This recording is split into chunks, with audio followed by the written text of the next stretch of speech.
Hey everyone, so today's video is going to be about beauty products that I have accumulated in the last couple of weeks that I haven't used up. Usually I'm quite good in using up stuff, whether it's stuff that I really love or stuff that I think they're just okay. So normally I don't really throw away that much stuff, but this is really a collection of things that I really couldn't make work, or they were so straight out horrible that I didn't want to keep. Um, so I can make room for new things. So yeah, let's go. So the first thing that I have here is the Essence Color Correcting Liquid Concealers. I have one in pink which says Wake Up Effect, and I have one in yellow that says No Dark Circles. And they really didn't work out for me. I cannot use them, I cannot make them work. The consistency is so thin that I don't want to go through the effort of putting them on, even if that only takes 1 minute. But the effect was just so non-existent. I mean, of course, I can see a little bit if I put it on and I walk away from the mirror. I can see a little improvement for under my eyes. Yeah, this is not something I will spend minutes on in my daily life. It's just not enough. So I will have to say goodbye to these. We have a few more eye products, and this is the Ooh La Lift from Benefit. I don't understand this. This is quite expensive. It's like 25 euros. And I'm a concealer junkie, and I'm totally concealer obsessed and everything under eye product obsessed. So I bought this and I could not make this work. I mean, the consistency is actually quite similar to the Essence ones. It's very thin, and it says it's supposed to be a under eye instant boost kind of thing.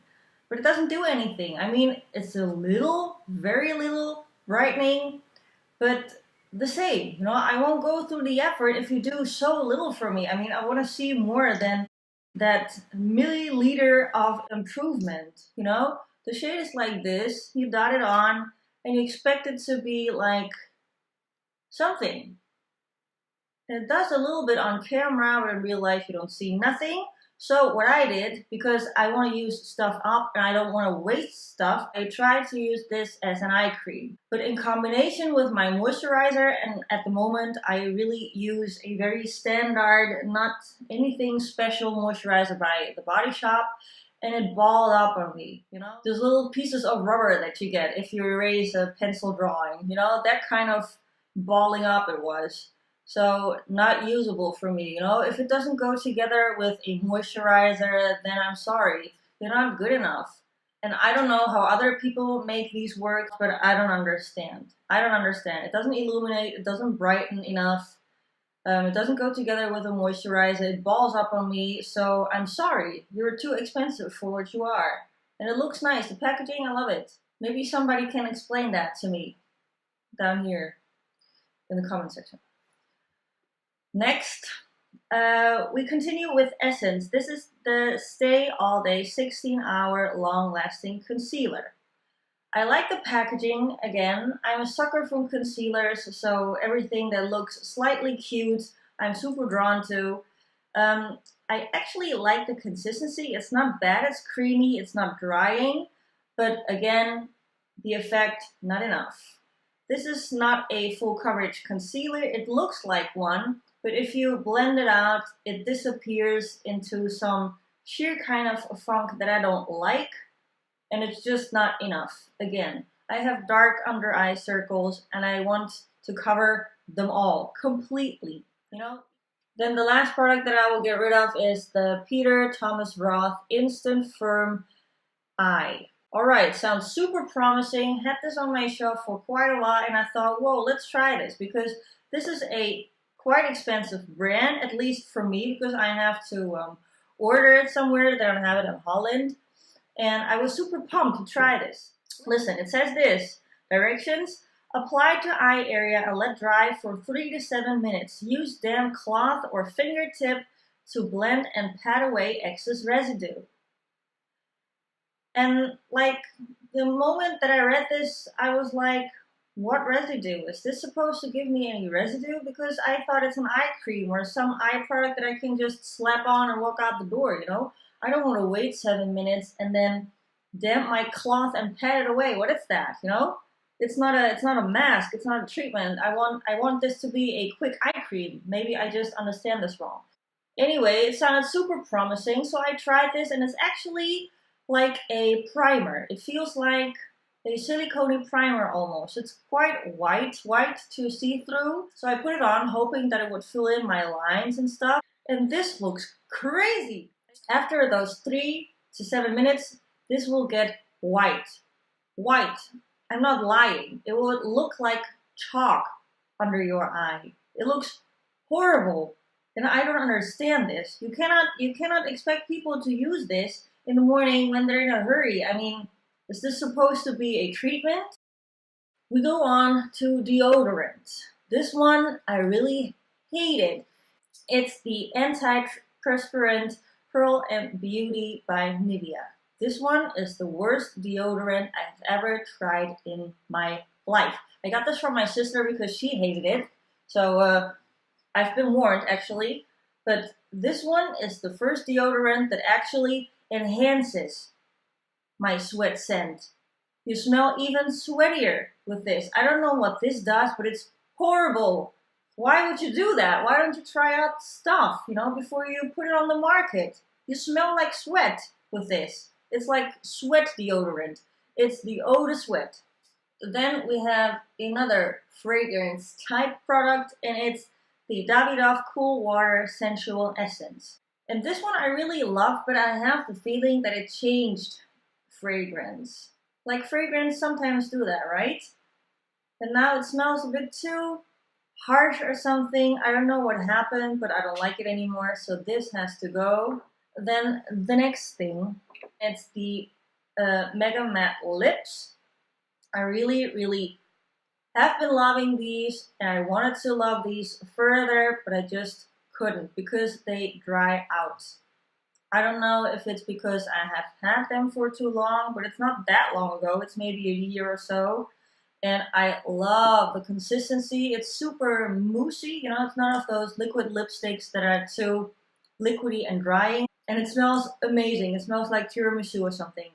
Really, I promise this smells the yummiest ever that I have ever smelled in a liquid lipstick. Or maybe any lip product. But these started to dry out on me. So this is not anything anymore that I can put on in the morning and that I can rely on. I mean, reliability is one of my most wanted assets in a cosmetic product ever, and if I can't rely on you, like if it's a deodorant, a concealer, or a lip product, I don't care, I have to be able to put it on, and I have to be able to go my day, without worrying about my lip or underarm or under eye situation every hour. I cannot do that. I am a busy person. So I need to be able to rely on you. And I couldn't rely on these anymore. They dried out, and I have very dry lips, so I have difficult lips to work with in the first place. I understand, but I have quite deep lines in my lips, and they just accumulated there, and they made me so dry, and I looked like a typical butthole, so I couldn't use these anymore. And I'm sorry because you have been on my favorite list, but I have to let you go. I'm really sad, especially for the yummy smell. So if you don't have dry lips and you have very easy makeup lips, maybe you can try these. Then we have a bunch of other lip products. So you have been warned.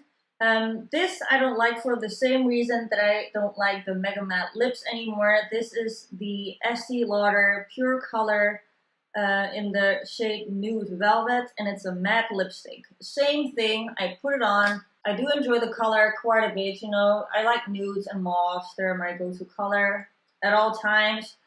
And this is too drying for me. I cannot afford to wear a lipstick like this. It looks chalky, dry, butthole. Next. Then we have all the lip products that I don't like. Various brands, and I have a ton. First, we are going to talk about the Kiko ones. I have 4. This formula, the really classic original lipstick, I really love formula-wise. They're creamy, opaque, They don't sit in any dry patches. I love them. With this one, it is just the color that I thought didn't suit me so much, you know? I mean, this is vibrant, really beautiful purple, but it's not opaque enough that I can wear this and feel comfortable. You know, if it's a color like this, it should be really opaque, super pigmented, and bam, you know, for a special occasion. With this sheerness, it looked a bit blue on my face. It washed me out a little bit, and it just wasn't my favorite color-wise. But the formula is amazing, and this lipstick costs €2 or €3 if it's on sale. It's super recommendable. You know, I have different colors of these, and I love them. With this one, it is just the color. But with all the other ones, I had the same problem as I had with many of the other lipsticks that I will talk about. But let's first look at the packaging. This is amazing. This one is like a bullet. You press this button and it looks so high-end, and I love Kiko packaging. Same with this one, you know, it's this holographic thing. You have this little geometric 3D K, which I love, and the same thing. You press it down and it comes out like a bullet. It's beautiful packaging-wise. This one is more of a regular kind, normal silver packaging. And with all of these, I didn't like that they emphasized my dry patches and they all accumulated in my lines. Actually, I cannot call them fine lines because there are deep wrinkles actually in my lips. You cannot see them right now. But if I put lipstick on, they're really bad. So I need something super opaque or glossy, or actually something like a pore filler or something, you know, consistency-wise or effect-wise at least, that make my wrinkles look less deep. And these were really bad in that sense. You know, they were too sheer. They kind of separated into my fine lines. So if I really like stretch my lips and smile, you could see in every line that there was like a stripe of lipstick accumulation, which looks horrible, and I cannot wear these. So a big shout out to this packaging by Kiko, but these specific lipstick formulas, I hate it. And they have a darker version of packaging of this one, which is also a different formula, and these I love. So it's not that I hate Kiko lipstick, it's just this range and this range. Same for this one. They have a gold version of this, and I love the formula of that. So it's different formulas for different lip types, I'm guessing, but the same problem with all of these. And the same goes for the next ones that I have. And this is the Nude Kiss by the brand W7. I have several colors, same problem, you know? They smell kind of sweet, bit chemical, but I can't live with them. A bit like air freshener. It's not this super yummy vanilla-y smell that these have, which I don't understand, because just use this smell, you know? Yeah, well, probably I don't understand enough about cosmetics production.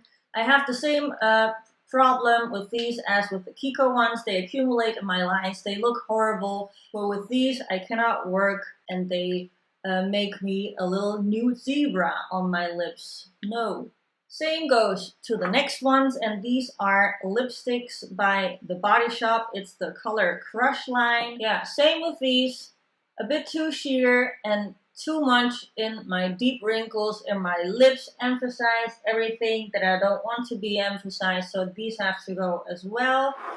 And then I have another bunch of lipsticks of several brands that had exactly the same problem, so I'm starting to think maybe it's my lips. But I have been trying a lot of lipsticks from my collection, and there are a lot of options and a lot of formulas that don't do what I don't like about these, you know?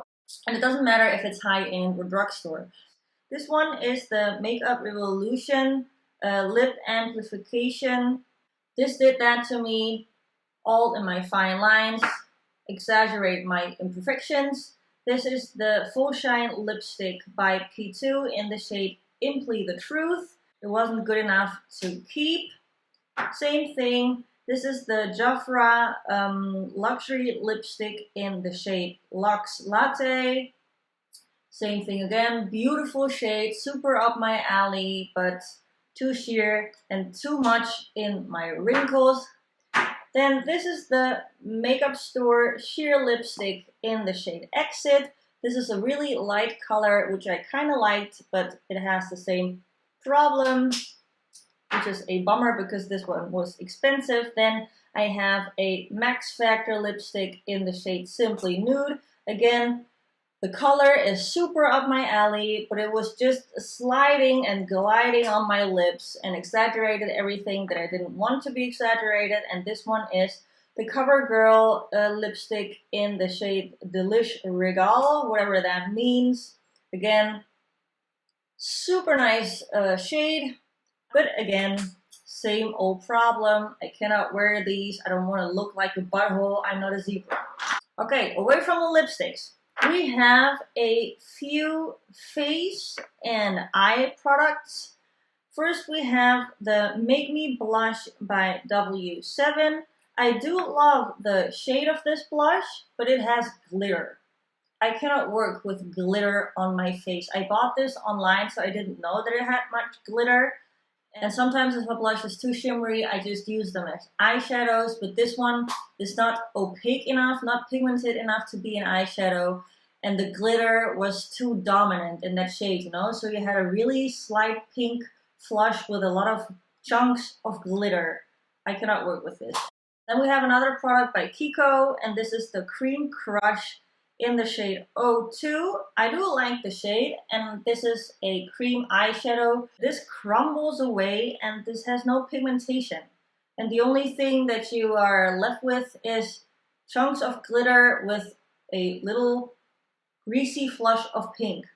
A bit similar to this one. So this was a big no. I tried to make it work, but I couldn't, have to say goodbye. The next two ones I'm really sad about that I have to declare them because they were expensive. This one is the Shiseido Shimmering Cream Eye Color. But this one has like silvery glitter.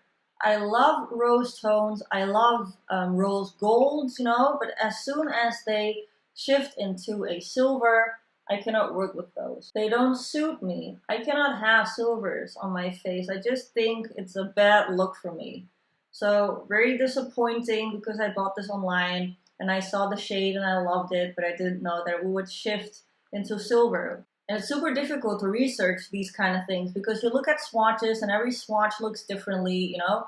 You read reviews and every review is kind of different and doesn't address the same things. So yeah, sometimes you have to take a risk, and this one was a miss for me.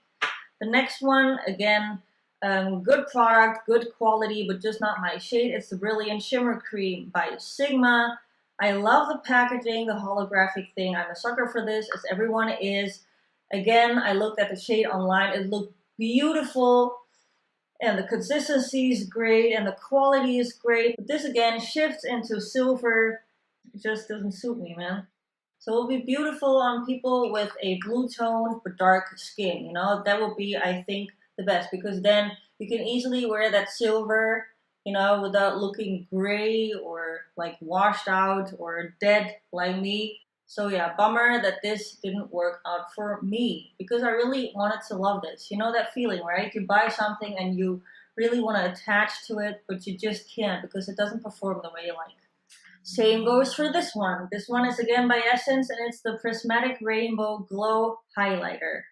Onto the trend of rainbow and unicorn, everything. This really spoke to me. It looks so nice in the packaging. But then again, same old problem. This looks silver. I have a little tool. They have those silicone applicator sets at AliExpress right now, which I really love for applying masks, you know, and they advertise them as makeup brushes or silicone makeup brushes.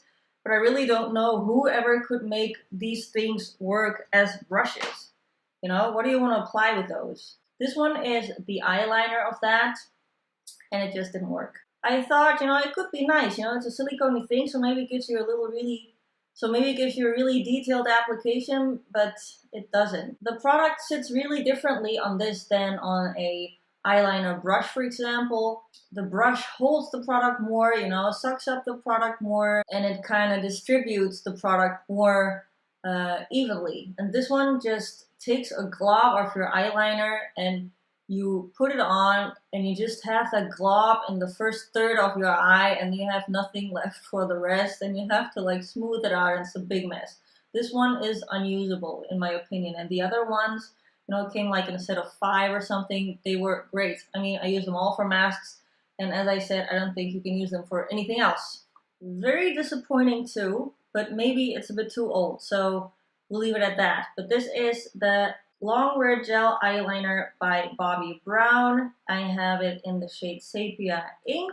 I love the shade very much. I actually got this from my sister as a present, and it's quite a long time ago, so maybe it's my fault that it doesn't work anymore, but I don't recall this ever really working for me. And I asked makeup artists actually about this, and they kind of said the same, you know, that it dries out too frigging fast and it's expensive. This one is like, I don't know, 30, 35 euros. And I compared it to a Maybelline one, which was 1,000 gazillion times creamier. So yeah, who can afford to buy this if it doesn't work for more than a couple of months, you know? Please, I mean, come on. Make things work, you know, make them creamy and user-friendly, you know? It didn't work. Then we have another thing that I hated with a passion. It's the lip butters by The Body Shop, and I hate them all. The lip butters just didn't work for me, and they were really not even not working, but they were really bad. They dried out my lips, and I had a lot of drugstore options that were so much better than this one. And this one is like friggin' 10 euros or something per pot, you know? And I had bought a lot of those back in the days because I believed they were nice. I have the blueberry, the watermelon, I have the shea butter, the coconut, you know? I have them all, the chocolate one, and they're all bad. I'm telling you, you cannot use these. They all smell nice, you know? There's nothing bad about the smell, though they taste bad. They smell nice, they taste chemical. And they just slip around on the lips. They don't get absorbed. They don't do nothing for your lips. My lips, I think, even got more cracky and dry. And I had a lip balm by W7, which was like 1, 2, 3 euros, and it healed my lips completely, you know? So this one is a joke to me. It looks so nice, the presentation is nice, they advertise it so nicely. Lip butter sounds like it's like the heaven for your lips, but it isn't. And you know what I will do with this one? So actually, I won't get rid of it. I will use this as travel size foot balms because I love to use Vaseline and thicker creams on my feet. And I have really soft feet, if you want to know. Yeah, because of that. And so yeah, I will take these on my travels for my feet, which would probably really work. Then something I was really disappointed by as well. This is the Advanced Retinoids 2% by The Ordinary. You know, this brand came out half a year ago, something really was hyped on the internet, and I bought a couple of things, and I really wanted to love this. You know, it looks really like serious, medical, you know, good for your skin kind of thing, and they're really affordable, so I really love like the concept of this brand. And this is supposed to be anti-aging and like even out your skin tone and stuff, so all good things. But I broke out from this, and I focused this putting on my forehead because I have the most wrinkles here, and I put this on my smile lines, and on my forehead it was blemish central. I couldn't use this, and as soon as I stopped using this, my blemishes got better. So I think it was this one that broke me out, and I don't want to try it anymore because I've tried 3 or 4 times to see if it was this one, and every time it seemed to be this one. So yeah, I take a risk and not use this anymore. Maybe I can use this on my feet too. And then the last thing I have, this one is freaking expensive as well. It's the Bumble& Bumble Thickening Hairspray. This one is freaking 30 euros a bottle. Can you imagine? And this doesn't work for me. And it's unbelievable because it's so expensive, and I don't know, probably I use it wrong. It says it is, what does it say? It's for blow drying, setting, protecting from heat, adding volume, lift and control, and finishing. So I tried most of that. I don't blow dry my hair, so I didn't try it with a blow dryer, but I tried to create volume with it, you know, on my roots and here like on my waist. Didn't work. Weighed it all down, looked dry, wasn't for me. Control and finishing, no, because I'm used to wear my hair really in a tight bun, you know, I cannot have any baby hair situation or I will go crazy, and this didn't help that either. I had even more baby hair, I looked not put together. Yeah, I don't know, I don't have any other use for that then. So that was it, you guys. I hope this was informative to you. Please subscribe if you want to see more, and I hope to see you in my next video. Bye, smoochie.